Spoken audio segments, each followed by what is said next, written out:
Qué triste porque él lo gritó, porque él pidió auxilio. Una y otra vez él temía por su vida, él temía por la vida de sus hijos, por mi vida, y jamás le hicieron caso.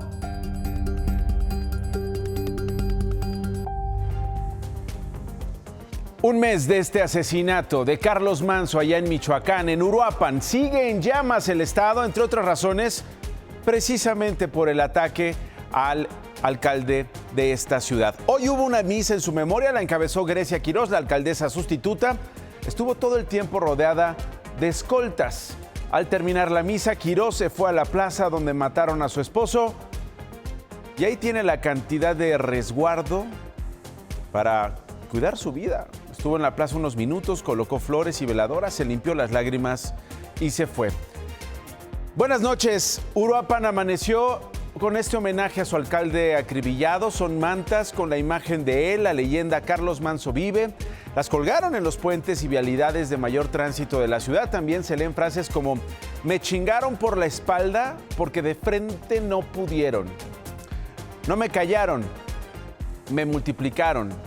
A mí me podrán matar, pero se queda un tigre muy enfurecido que es el pueblo de Uruapan. A 30 días de este crimen, un candidato natural a gobernador, el propio Carlos Manso, hoy le deja a Grecia Quirós como la puntera en sondeos rumbo a la elección por ese cargo, el gobierno de Michoacán.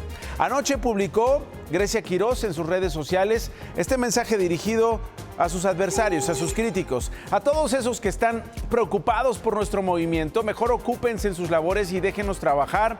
Ya muchos nos lastimaron quitándonos al mejor presidente del mundo, pero como decía Carlos, si los perros ladran, es señal de que vamos bien. Juan Manso, hermano del alcalde asesinado, hoy subsecretario de Gobierno en Michoacán, nos dijo esto. Si bien hay detenciones, me parece que apuntan hacia el tema logístico y de la organización del propio hecho, ¿no? A partir de mandos medios y posteriormente las personas que ejecutaron de alguna manera el homicidio. Me parece que todavía falta ubicar los autores directamente intelectuales y sobre todo lo más importante es el móvil. El profesor Raúl Morón, el senador Leonel Godoy, quien es parte de ese equipo, y Ignacio Campos. Esos son quienes vienen impulsando esta embestida mediática a través de guerra sucia, a través de inteligencia artificial. Ayer el Gabinete de Seguridad Federal presentó datos. El secretario de Seguridad y Protección Ciudadana, Omar García Harfuch, reportó una reducción del 50% de homicidios. Pasaron de 111 en septiembre a 58 en noviembre en todo el estado. Esto, repito, según datos del gobierno federal. En Uruapan la reducción habría sido de 60%. En cuanto a los detenidos, 134 personas bajo proceso y por el crimen de Manso hay 9 vinculados. Joaquín Guzmán López, el hijo del Chapo Guzmán, se declaró culpable en Estados Unidos del delito de narcotráfico, de delincuencia organizada y, ojo, de haber secuestrado al capo de la droga Ismael El Mayo Zambada. Lo hizo en su declaración en una corte de Chicago. Ahí Guzmán López dio detalles de cómo engañó y secuestró al Mayo, lo que derivó en su detención en la Unión Americana. Fíjese, reveló que antes del 25 de julio del año pasado se comunicó con el Mayo para convocarlo a una reunión. Para convencerlo, le dijo que el encuentro era para resolver un desacuerdo en el que también estaban involucradas otras personas. Cuando el Mayo llegó, Guzmán López le pidió hablar en privado, en una habitación donde se encontraban dentro del rancho, pero alejada. Antes le había quitado el vidrio a la ventana. Cuando estuvieron solos, el hijo del Chapo cerró la puerta con llave. Por la ventana entró gente de los Chapitos, esposaron al Mayo y le colocaron una bolsa en la cabeza. Hombres armados lo sacaron por la ventana y lo subieron a una camioneta. Manejaron 15 minutos, según esta declaración ante la Corte de Chicago, hasta llegar a una pista de aterrizaje. Y ya en la avioneta que partió de Culiacán, Sinaloa, a Nuevo México, en los Estados Unidos, el Mayo iba amarrado a su asiento y Joaquín Guzmán López le dio una bebida con sedantes. Llegaron a Nuevo México, donde ya los esperaban las autoridades para detenerlos. ¿Por qué Guzmán López planeó el plagio del Mayo? Su intención era hacer méritos con el gobierno de Donald Trump, pero hoy quedó claro que por eso no le van a otorgar ningún tipo de beneficio ni para él ni para sus hermanos. Entonces, ¿qué va a pasar con Guzmán López tras declararse culpable? Ahora será testigo protegido y con ello evitará la pena de muerte o la cadena perpetua. En México, el sábado en la madrugada, 6 personas fueron acribilladas por este grupo armado en un centro nocturno en Tula, Hidalgo. Son escenas escalofriantes. Es una cámara de vigilancia que captó el momento en el que al menos 8 personas, vestidos con equipos tácticos, con armas de grueso calibre, bajan de 2 camionetas blancas, abren fuego contra las personas que están afuera de este bar y luego disparan hacia adentro. De la batea de las camionetas bajaron 2 garrafones con lo que parece gasolina, vertieron el líquido por el lugar para prenderle fuego. Sin embargo, no lo logran. El ataque duró 2 minutos, es dantesco. Huyeron en las camionetas. De momento no hay detenidos, dicen las autoridades que se trató de un conflicto. Un conflicto entre grupos criminales. En el centro nocturno se encontraba una persona muy cercana a Alex el Cookies, que se dedica principalmente a la venta de narcomenudeo. Y el otro grupo llegó a ejecutarlo. Era un establecimiento poco recomendable para asistir, más aún en horas de la madrugada. Digamos que son lugares donde luego los delincuentes los eligen. ¿Qué tal? Un bar poco recomendable para asistir. ¿Y en Hidalgo tienen listas de los lugares donde sí es recomendable ir y donde no? Digo, lo pregunto por si no pueden garantizar la seguridad en cualquier lugar en Hidalgo. Y 2, ¿tendrán los horarios de estos lugares a donde la gente de Hidalgo puede ir y a donde no y en qué horas?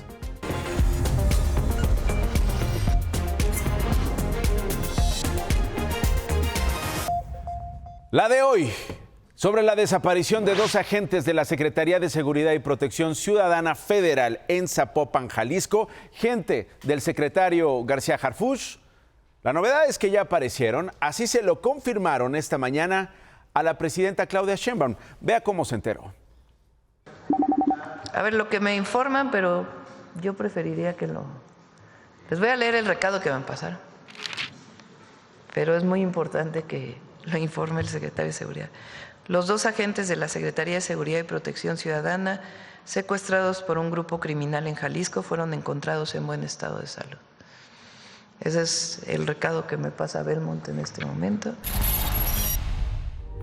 ¡Ay, mi pie rápido! Tranquilo. ¡Ay, hijo de su puta madre! Cállate. ¿Tú dónde estás? No, ¿dónde estás? Cállate. Yo vi todo. Un camión tipo Torton que transportaba peregrinos volcó en la carretera federal 190 a la altura de San Pablo Huitzo en el estado de Oaxaca.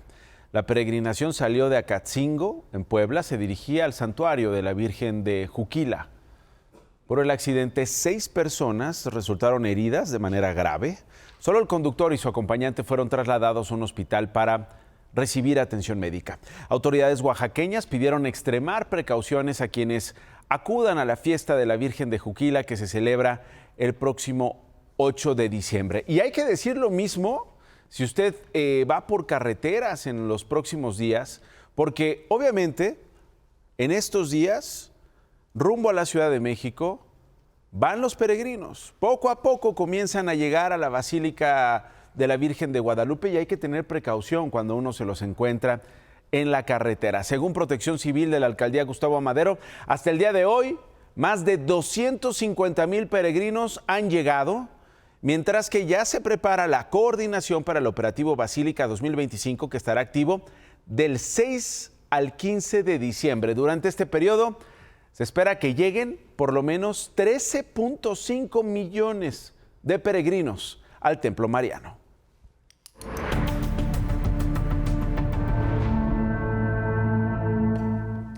Por si no estaba enterado, mire quién reapareció. ayer desde La Chingada, su quinta, en Palenque, Chiapas, y difundió un video. Es el expresidente Andrés Manuel López Obrador. Amigas, amigos, me da mucho gusto el poder conversar con ustedes después de tanto tiempo de no comunicarnos. El expresidente Andrés Manuel López Obrador reapareció en un video. Su primer mensaje desde el 1 de octubre de 2024, cuando terminó su sexenio. Me vine aquí, a la quinta, La Chingada, Palenque, Chiapas. Me retiré de la política activa, de la práctica política. No es una simulación. Estoy jubilado. Es una grabación de 49 minutos con 22 segundos, en la que aparece sentado en una mecedora en el jardín de su casa.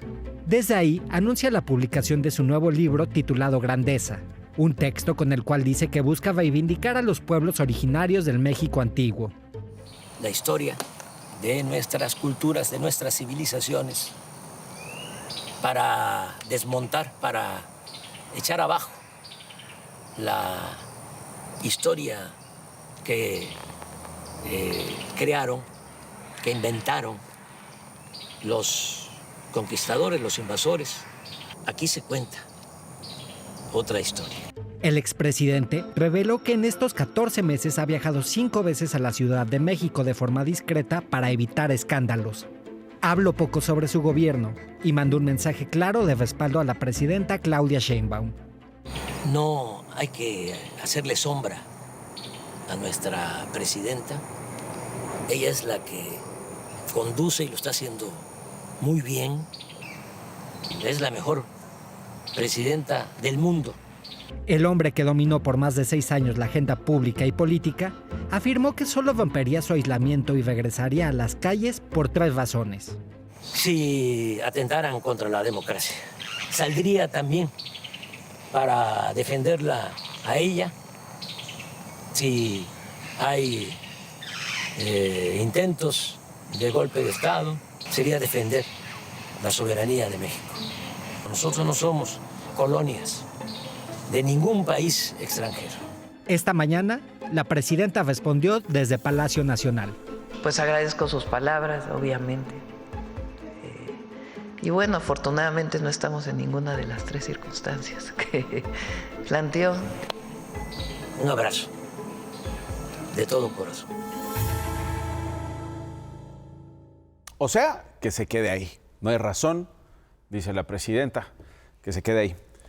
Tras el retiro de Alejandro Gertz Manero de la Fiscalía General de la República por la grave causa de haber aceptado una embajada en un país amigo, una causa gravísima, hoy el Senado dio a conocer la lista con los 43 aspirantes a encabezar la Fiscalía General de la República.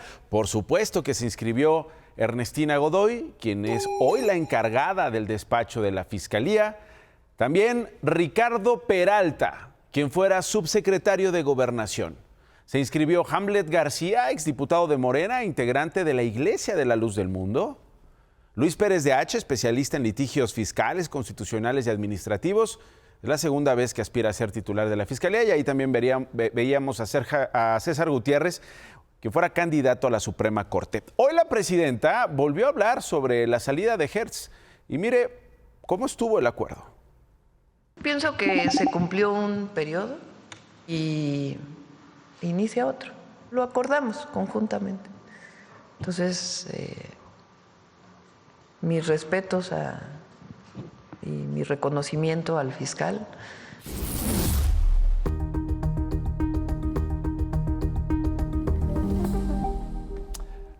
¿Y a usted ya le dieron su aguinaldo? ¿Ya cobró su aguinaldo? ¿Qué tal le fue? Se lo pregunto porque, pues, para darle envidia a los legisladores mexicanos les va a caer una lanota rumbo a fin de año. Diputados, senadores ya están contando los días para que acabe el año, y no por las fiestas, sino precisamente por la lanota en sus aguinaldos. Mire, cada diputado va a recibir 140,504 pesos netos. Eso quiere decir que por los 500 diputados se va a desembolsar 70,252,000 pesos de los mexicanos.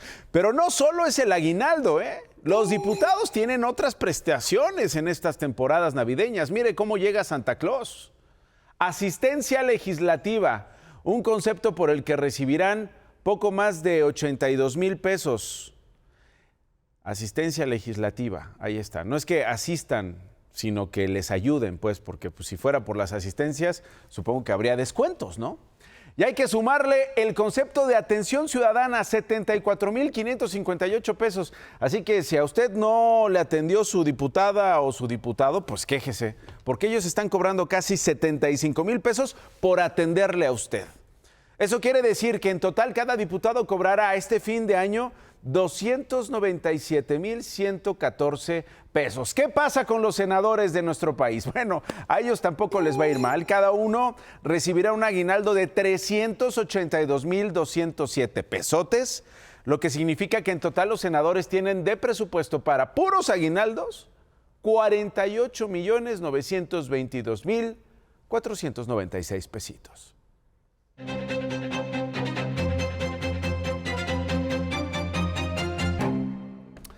Estos son los ecos de esa manifestación de la generación Z. Por supuesto, proclamas, reclamos, quejas, pero también destrucción. En este caso, en la Suprema Corte de Justicia de la Nación, donde se dañó uno de sus murales. Y no se dañó solito, lo dañaron quienes intentaron entrar a la Suprema Corte.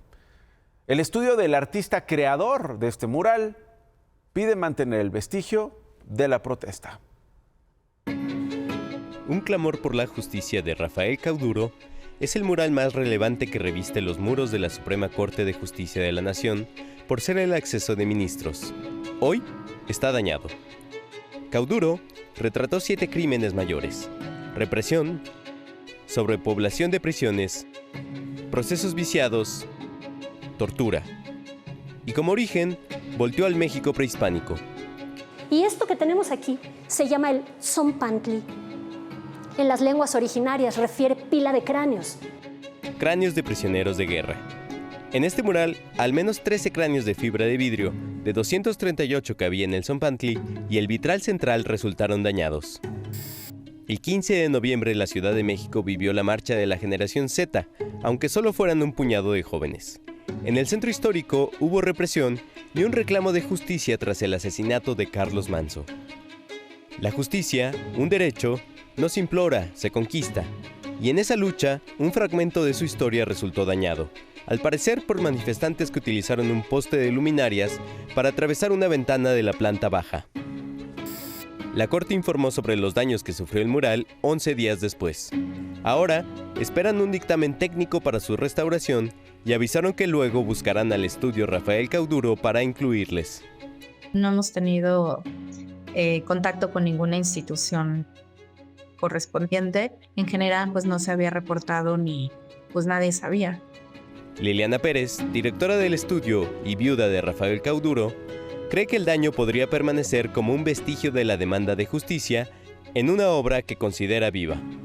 Yo estoy segura que él dejaría este vestigio, y él me decía que en 10 o 20 años él esperaba que estos crímenes ya no existieran. Hoy, casi después de 20 años, no solamente persisten estos crímenes, sino que hay aún más crímenes. Ahí veíamos a Liliana Pérez, la viuda de Rafael Cauduro. Ya nos confirmó que la Corte se puso en contacto con ella para que pueda ver en persona los daños del mural. Una escena dramática. Le voy a hablar de seres humanos que buscan una mejor vida, que huyen de las violencias en sus lugares de origen. Migrantes que no viajan por placer, sino por urgencia. Son 2 mujeres que cayeron del muro fronterizo que divide Tijuana, Baja California, y San Diego, en California. Ahí está el momento en el que caen. Se dijo que eran de Oaxaca, pero el gobierno de ese estado descartó que sean de esa entidad. Aclararon que tras darse a conocer que al menos 2 de ellas habrían muerto, se compartieron fotografías con los ayuntamientos de Pinotepa Nacional y San Pedro Jicayán, donde sus presuntos familiares negaron el parentesco. Dramático, 2 mujeres escalando este muro que divide dos países y mueren en el intento.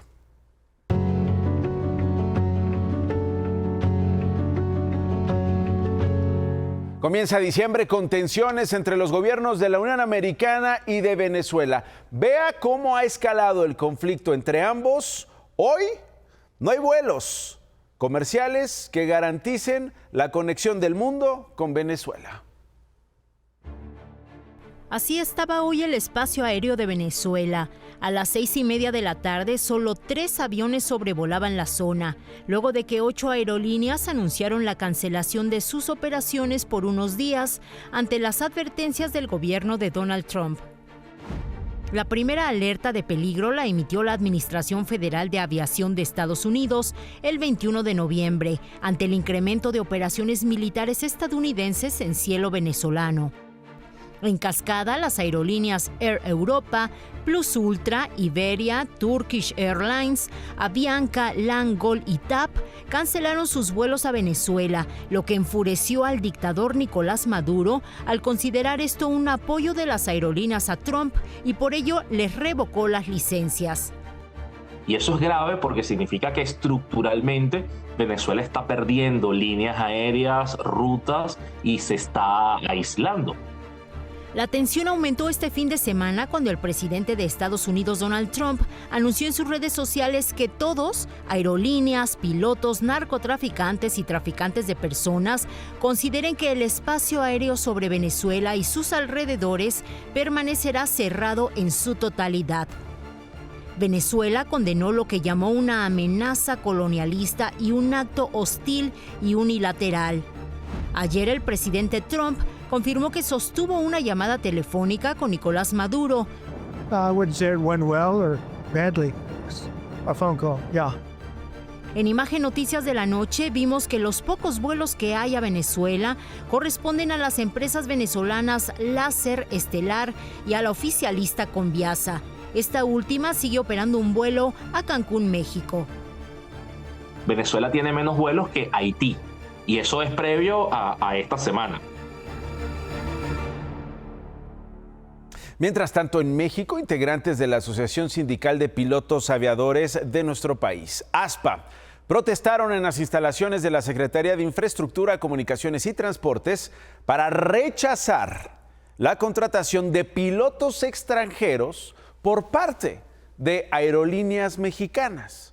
La dependencia y la Autoridad Aeronáutica acordaron trabajar en modificaciones a la legislación para evitar que se permita el vuelo de extranjeros en aviones autorizados por autoridades mexicanas, autorizados por el gobierno mexicano para volar nuestro país.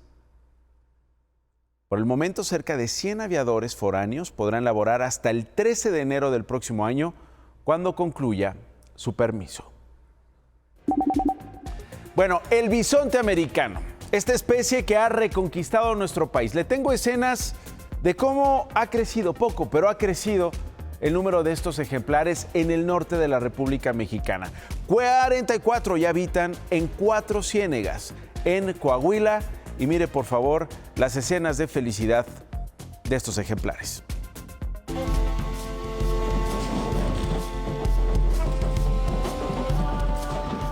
Es una nueva manada de bisonte americano, ese que se extinguió hace más de 150 años y que hoy se puede ver de nuevo en una reserva ecológica de casi 4,000 hectáreas ubicada en la Sierra de Menchaca, a 10 kilómetros de 4 ciénegas. En México existen alrededor de 500 ejemplares. 44 acaban de llegar a la reserva El Santuario, en tierra coahuilense.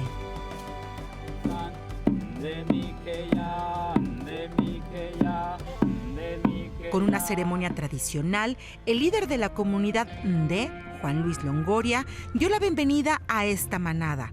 A los 4 vientos colocaron 4 plumas y 8 piedras en cada punto cardinal, que representan una conexión con lo divino, la naturaleza y la comunidad.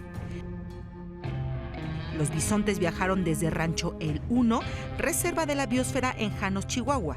Su llegada marcó el regreso de la especie a este territorio después de más de 200 años. Son 38 hembras y 6 machos. Se trata de la tercera manada de conservación que se establece en México. Con su presencia y pisadas, el bisonte ayudará a recuperar funciones del ecosistema que están en peligro, como la regeneración del suelo, la retención de agua de lluvia y evitar incendios, porque consumen el pasto seco y material combustible. Por si fuera poco, Illané, como lo llama la comunidad Ndé, ayuda a completar un ciclo en la cadena alimenticia que propicia que otras especies prosperen en estas tierras, como el puma y el oso negro.